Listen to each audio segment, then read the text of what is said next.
If it looks like I'm sweating to death, it's because I am. The air conditioning's not working. I'm wearing a hoodie. Stan is loving it. It's 83 degrees in this house right now. And by the way, Stan's been upgraded to office position, so you get to see him once again. If you don't see an animal for 3 days, you automatically assume they died. So I don't know why, but I'm losing my snake. So as you may know, we have a lot of animals come in and out here. The third most common species would be ball pythons, and there's some pretty cool ones. So I picked out my 10 favorites that I own right now, and I just wanted to talk about them, show them off, talk about their morphs, and we can get into it. First off, this is a ringer het pied ball python. It's a female. This is the grumpiest out of the bunch, but even she's doing fine. She already struck a few times while filming, but no biggie. Ball python bites aren't too bad as long as it's not a feeding response bite. These are in no particular order, but this is 1 out of 10, so. I picked her out because I am kind of obsessed with orange colors on animals, and there's a really nice brownish orange going down her side. So ringer is simply a ball python morph that I really know nothing about. I think this is the only ringer we've ever gotten, but the het pied, it means it carries the trait of a piebald ball python, which is the type that has those like splotchy spots with the rest of the animal being white. So although she does not show those characteristics, there's a chance that her offspring, if she were to be bred, would actually end up showing pied. For a female, she's average size, nothing totally massive, but still pretty big, and all of our animals just get fed frozen thawed. If an animal comes in, only eats live, we can't get it to eat frozen thawed, we start with live, and then we slowly get it on to frozen, and she's enjoying frozen with no problem. Number 2, this is one that's pretty common, not too hard to find if you're looking for one, but I still like them. It's a cinnamon ball python. Cinnamons, very simply, look kind of like cinnamon. I mean, whoever produces the morph first gets to name it, I guess, so I wouldn't name them cinnamon.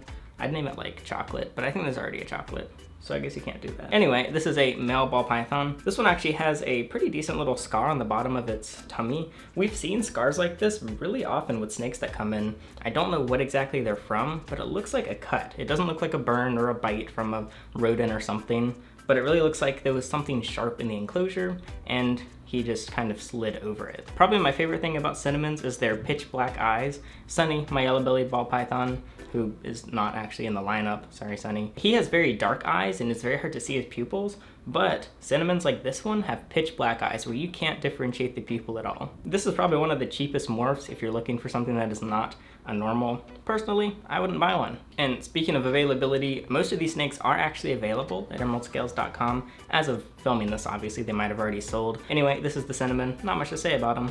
I just think he looks kind of cool. To make things easier for the video, I actually put the snakes in snake bags so I can just quickly grab them and then put them back. So it's a little surprise of which one we'll get here. It's almost like an unboxing, not really, just reach in. Most of these are very docile. Oh, okay. So next up, we've got a blue-eyed leucistic ball python, also called a bell or B-E-L. They're all white for the most part. There's many different combinations that create blue-eyed leucistic ball pythons. Basically, if you breed this one to this one, then you have a chance of getting a completely white snake. You can sometimes tell based on like how much yellow there is or just how pure the white is as to which mix created this snake. Personally, I'm not sure about this one. I don't believe the person we got it from actually told us. This one is an adult female, and the first thing you'll notice obviously is that it's white, and then the second thing you'll probably notice is that its eyes are generally blue, but this one's got some wonky eyes. Unfortunately, blue-eyed leucistics are known to occasionally have really weird eyeballs, where basically they become deformed, they grow too large, and they just look super wonky, including this blue-eyed leucistic who the left eye is looking up, and then the right eye is looking straight but like out, and you can just see they're just these bulbous balls sticking out of this poor snake's head. So we have noticed that it has some issues with vision. Thankfully, ball pythons don't rely on vision too much when it comes to feeding, but it still does become an issue. But yeah, thankfully, it's very healthy, as you can see, great weight, eating frozen thawed, very little damage. The thing about blue eyes is it's very easy to see damage on their scales because it's white and it just shows up really easily. So any little scars are pretty obvious. Also, if you hear a bunch of rumbling, there's currently a thunderstorm happening. But I wanted to show this one off because the eyes are just super weird, and it's the worst case of blue-eyed wonky eyes that I've seen. Next one I've got here is probably the cutest of the bunch. This is a banana pinstripe. So this has two genes that are prevalent in it.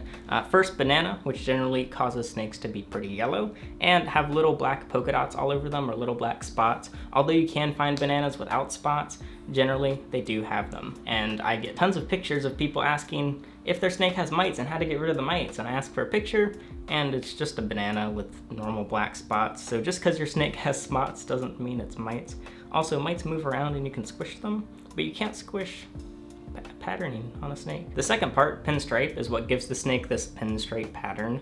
The little lines down its back and down the sides, and its face is just a super soft, super cuddly looking kind of ball python. Something about it, it just looks very pure, very just like, I don't know, soft and innocent. Just see for yourself. I think it's very cool. So this is one that we've never gotten before.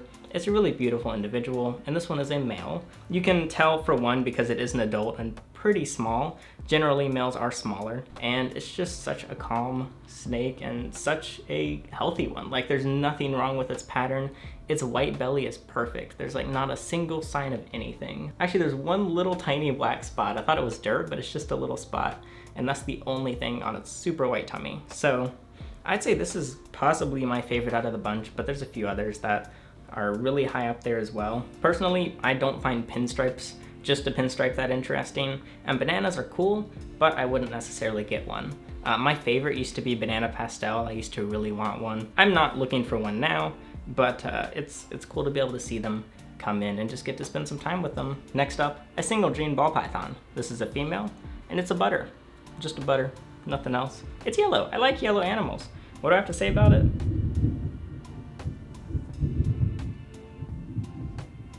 What do I have to say about it? Not much. I really like the contrast of the very dark brown and the very light yellow, just barely yellow, just kind of an off-white on the face. And it has very cool eyes. I didn't actually notice till just now. It has like a gradient in its eyes from like a yellowish green to like a darker yellowish green. Even its nose is just a little bit pink, and then it has that tiny line down the top of its head. So, or its head, her head. So this one is still small and likely still growing. I don't know her age. Based on her health and how well she eats, she's likely still growing and not a stunted animal. Occasionally we do have stunted ball pythons. We had one adult male who was like less than 12 inches long. I don't know why, but he never grew. And we got him as an adult, so I don't know what actually caused that. But this one is probably a sub-adult, almost there, and I just like butters, so I wanted to show you some butter. We've got butter number 2, but this one also has pastel.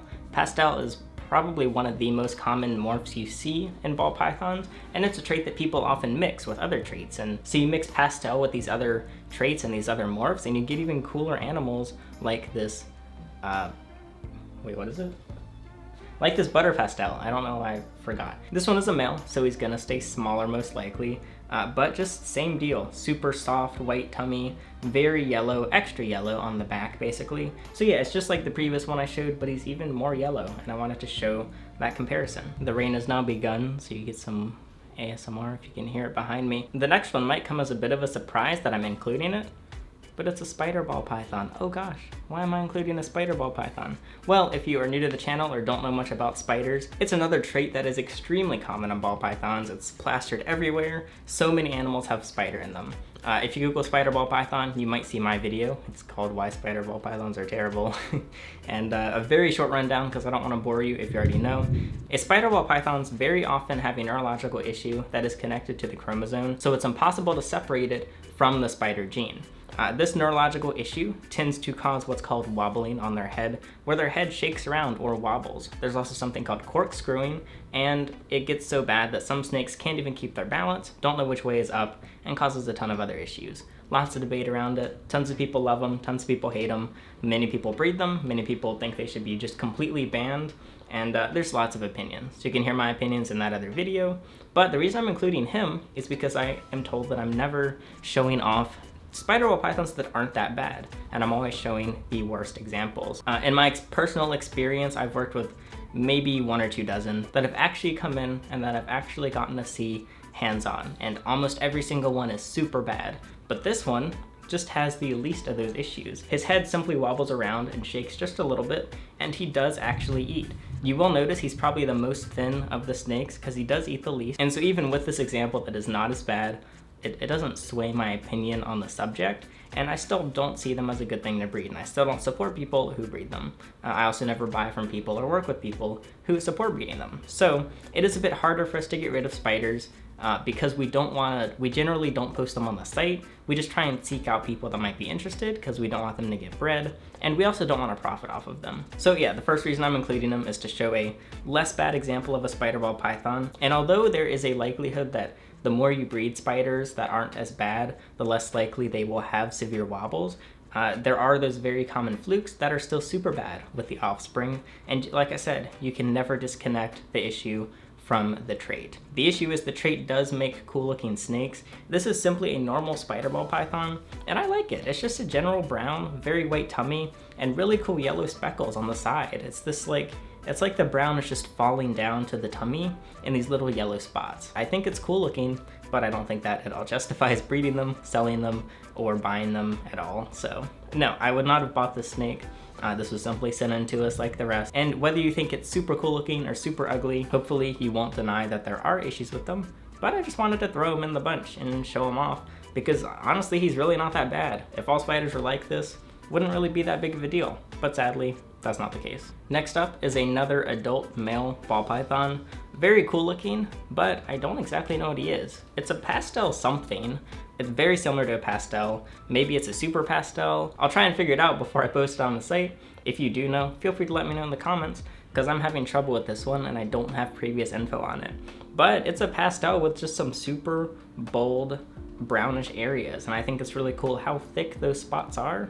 His face also, he's got a pretty chunky face, and his pupils are super prevalent. Normally in pastels, it's very easy to see their eyes, and I think it's cool to see that contrast from those like the cinnamon that have pitch black eyes, and knowing that there are pupils under there. But it's also cool to actually be able to see their eyes and their pupils sometimes. So this is a very unique pick, and although I'm sure it's not rare, I don't get to see it every day, and I think it's a cool one. All the snakes today are super calm, super chill. Whenever we sell ball pythons, we try to make sure they're comfortable with people, because they're one of the most easy snakes to tame down. It still takes work. If it's your first time taming an animal down, I don't expect it to go perfectly right on your first try, but because they can be worked with really easily, and because their bites aren't the end of the world, as long as it's not a feeding response. A feeding response bite is where they think you're food and they try to swallow you, while a defensive bite is they simply strike and then let go. But a feeding response, I've gotten that from Sunny. They hold on and they squeeze, and my finger turned purple just from this little snake. So you can imagine what a massive reticulated python bite would feel like or something. So yeah, defensive bites aren't too bad, but try not to get bit in general. It's not great. It's not fun for you or the snake. So pastel something, super pastel maybe. I still have some work to do when it comes to morphs, but I'm getting better. Okay, we've got 2 more to go. The next one I think I unboxed in an unboxing video, which you can check out that series if you want. I'll try and remember to link it in the description, where I open all the animals that have come in, and a lot of you have found me through those videos. This one really kind of blew me away, and I don't find ball pythons super interesting. I don't plan on keeping more ball pythons. I don't want to breed ball pythons, but it's still really cool. It's still really cool when something comes in that really catches my eye. It keeps me kind of entertained and it keeps things interesting. And this is a Calico ball python. This one is a female. We actually have 3 right now. I think 2 males and a female. I think one of the males already sold, and then we still have to put 2 up on the site. They are not the cheapest morph. These come in at closer to $1,000. I think we sold the other for like $700 or something.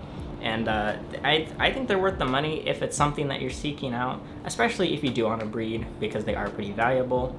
And I know it's weird to talk about snakes as a product, but animals often do retain or appreciate in value.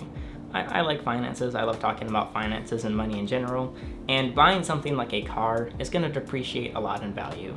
If you buy a $100,000 car in a year, it's probably only going to be worth like $70,000, $50,000 maybe. But if you buy something like a baby snake for $1,000 and you keep it healthy and it grows, it might be worth twice that when it's an adult. And so that basically means that it can be a good investment where if something goes bad, you don't lose that money. So yeah, I think generally people avoid talking about snakes like this because it makes it sound like you only care about them as a product, but I think most of you watching understand what I'm trying to say, where it can be a good idea to buy an expensive animal. They're not cheap to own. They can have expensive vet bills, expensive enclosures, eat tons of food, but I'm just saying it's not necessarily a dumb idea to spend a lot on an animal, especially if you really want that morph, or if you happen to profit off of it by breeding it or something. I really love this morph, and it's the first time I'd ever seen it when it came in that unboxing, and then we got 2 more very quickly, so I'm not complaining. Its side actually reminds me of the spider a little bit, because it's mostly white and then it has those yellow speckles. So you can always find something very similar to other morphs, and calicos. If I were to get another ball python, it'd probably be one of those. So, not today, but I really like them. And we have the final snake right here. I didn't actually go in any particular order, I just grabbed them randomly, but I think this is a cool one to finish off on. It's super yellow and super white, these really big splotchy spots, and it's simply an albino ball python. It is oddly rare for us to see simply an albino with nothing else. Albino animals do simply exist sometimes. Now, you can very easily find them captive bred, but at the same time, I don't just see a simple, straight albino very often. This one is a female, and I really like it, honestly. I think we've gotten 3 albinos, but the other 2 were very unhealthy. One was a super thin, super struggling little one who I don't even know how it survived shipping, and unfortunately that one did not survive much longer after that. I have a video about that snake that you can watch. I'll try and remember to link it below. If I forget, you can just search albino ball python or something, or skinny ball python. This ball python, it's a super healthy weight, but there's actually stuck shed on the top of the neck. I decided to leave that shed on for the video because this is a problem area that they always come in with. This snake did not come in with stuck shed, it actually just had a poor shed. Almost every snake here sheds perfectly every time, but it still happens just with anyone in any enclosure. It just so happened to not pull that shed off, but a lot of people either don't notice right there or don't think it really matters because it's just this little patch. But the problem is, if this builds up or gets stuck over time, it's gonna cause some pretty serious issues. I think the reason it usually gets stuck is because this is the floppiest part of the snake, because when it's eating a large meal that's the size of its stomach, its neck is gonna stretch a lot. And so it just shrinks, and then there's all this flab, so it doesn't come off quite as easily, and it often builds up there. Once it builds up, the scales can be permanently damaged, and if the shed gets stuck over the eye cap, that's a very common problem area, it can cause eye issues and permanent blindness. So I have videos also explaining how to get that off, but I just wanted to show that it does happen to any snake. Occasionally it can happen, but not a big deal, not too hard to get rid of. So just keep an eye on that and do your best to remove it as soon as you notice. With snakes, once they start shedding any part of their body, you could just take it all off if you wanted, but personally we just let the snakes do it themselves. With lizards, they shed in patches, so it's not good to really pull it off early, unless you have unique cases like we often do with emerald scales. Just a simple albino, very pretty, bright red eyes. I think the only red-eyed snake that I'm showing off today, and we're gonna finish it off with her. Those are the 10 coolest ball pythons that I own right now. Again, you can check out emeraldscales.com to see what's available. You can buy my hoodie that you're not buying my hoodie, but you can buy this design that I have not sweated all over with the link below or at GoHerping.com. And if you need some care guides, if you need info, that's also on GoHerping.com. And you can check the description for some useful links that might save you some money, with supplies that I recommend, all sorts of stuff. And those are all affiliates, so I get some money every time you buy, and it helps support me and the animals. That's it for this video. So I'm Alex, and thanks for watching.